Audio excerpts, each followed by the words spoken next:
اب اس آیت سے ہمیں ایک سبق اور ملتا ہے کہ شیطان کے بہکاوے میں آ کے اللہ کو اتنا قریب سے جاننے والے نبی کی اولاد بھی صاف صاف نشانیوں کے بعد بھی اللہ کی نافرمانی کر سکتی ہے۔ تو سوچے کہ شیطان ہمارا کتنا بڑا دشمن ہو سکتا ہے، کہ جس کے بارے میں آپ کو ویڈیو میں آگے جا کے مزید پتہ چلے گا۔ ہوا یوں کہ ایک رات حابیل کو جانور چڑھانے میں دیر ہو گئی، تو حضرت آدم علیہ السلام نے قابیل کو بھیجا کہ معلوم کرے کہ حابیل کو دیر کیوں ہوئی۔ جب قابیل گیا اسے دیکھنے تو حابیل مل گیا۔ قابیل نے حابیل سے کہا کہ تیری قربانی قبول ہو گئی جبکہ میری نہیں ہوئی، تو اس پہ حابیل نے کہا کہ اللہ اہل تقوی سے قربانی قبول فرماتا ہے۔ اس بات پہ قابیل کو مزید غصہ آیا اور اس کے پاس لوہے کی کوئی چیز تھی، اس نے حابیل کو مار کے اسے قتل کر دیا۔ بعض علماء کرام نے فرمایا کہ حابیل سو رہا تھا، قابیل نے ایک بڑا پتھر اس کے سر پہ مار مار کے اسے کچل دیا۔ بعض علماء کرام فرماتے ہیں کہ اس نے زور سے اس کا گلا گھوٹا اور دانتوں سے اسے کاٹا، جس سے وہ فوت ہو گیا۔ سورہ مائدہ میں اللہ فرماتا ہے، اگر تو قتل کرنے کے لیے مجھ پہ ہاتھ چلائے گا تو میں تجھے قتل کرنے کے لیے تجھ پہ ہاتھ نہیں چلاؤں گا، مجھے تو اللہ سے ڈر لگتا ہے۔ اس آیت سے حابیل علیہ السلام کے اچھے اخلاق اور اچھی تربیت اور اللہ کے خوف کا اظہار ہوتا ہے۔ اسی لیے اللہ کے رسول نے فرمایا، جب دو مسلمان تلواریں لے کے ایک دوسرے کے سامنے آتے ہیں اور پھر جنگ کرتے ہیں تو قاتل اور مقتول دونوں جہنمی ہیں۔ صحابہ کرام نے فرمایا کہ اللہ کے رسول، یہ تو قتل ہوا، مقتول کو سزا کیوں ملے گی؟ تو آپ نے فرمایا کہ اس کی بھی شدید خواہش تھی کہ اپنے ساتھی کو قتل کر دے۔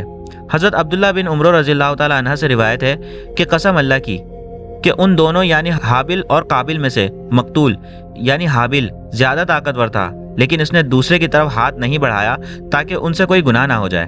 حضرت سعد رضی اللہ تعالیٰ عنہ نے فرمایا کہ اللہ کے رسول سے میں نے پوچھا کہ اگر کوئی مجھے قتل کرنے کے لیے میرے گھر میں گھسے تو میں کیا کروں؟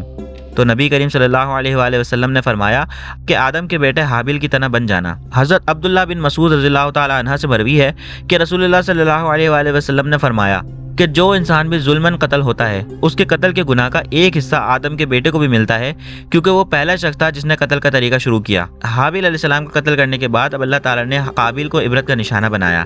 حضرت مجاہد رحمۃ اللہ علیہ عنہ فرماتے ہیں کہ جس دن قابیل نے اپنے بھائی کو قتل کیا اسی دن سے اسے سزا مل گئی۔ ہوا یوں کہ اس کی پنڈلی اس کی ران سے چپک گئی اور اس کو یہ سزا بھی دی گئی کہ سورج جس طرف ہوتا قابیل کا چہرہ اسی طرف رہتا۔ اس طرح اسے دوسروں کے لیے عبرت کا نشانہ بنا دیا گیا، کیونکہ اس نے گناہ کا ارادہ کیا، سرکشی کی اور اپنے سگے بھائی کے ساتھ حسد کیا۔ اہل کتاب کے پاس جو تورات موجود ہے اس میں لکھا ہے کہ اللہ نے اس کی سزا مؤخر کر کے اسے مہلت دے دی اور وہ عدن کے مشرق میں جا بسا۔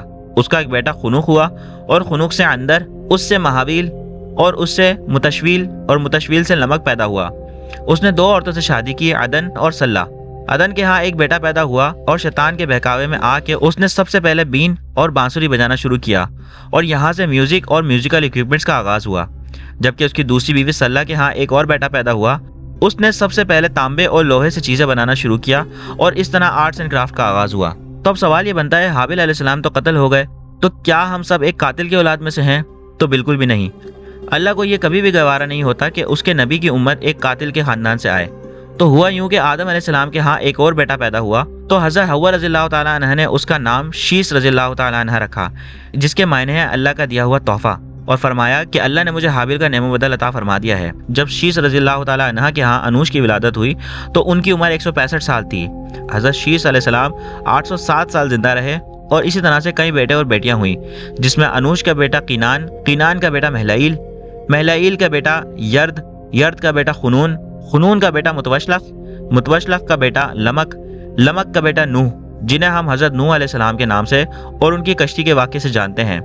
تو اب آپ لوگوں کو سمجھ آ گیا ہوگا کہ ہم سب کس طرح حضرت شیس علیہ السلام کی اولاد میں سے ہیں۔ تو اللہ کبھی بھی نہیں چاہ سکتا کہ اس کی امت ایک قاتل کے ذریعے شروع ہو۔ مورخین فرماتے ہیں کہ آدم علیہ السلام کے فوت ہونے تک ان کی اولاد اور اولاد کی اولاد وغیرہ کی تعداد 4 لاکھ افراد تک پہنچ چکی تھی۔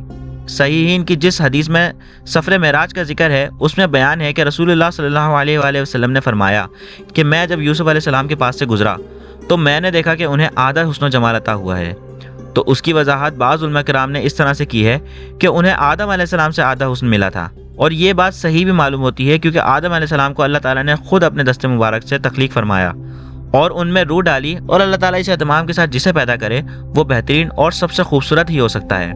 امام ابن کثیر ایک روایت بیان کرتے ہیں کہ اللہ نے جب جنت پیدا فرمائی تو فرشتوں نے کہا، اے ہمارے مالک، یہ ہمارے لیے خاص کر دے، کیونکہ تو نے بنی آدم کے لیے دنیا پیدا کی اور وہ اس میں کھاتے پیتے ہیں۔ تو اللہ نے فرمایا، میری عزت و جلال کی قسم، یہ نہیں ہو سکتا کہ جسے میں نے اپنے ہاتھ سے پیدا کیا اس کی نیک اولاد کو ان فرشتوں کے برابر کر دوں جنہیں میں نے کن کہا اور وہ وجود میں آ گئے۔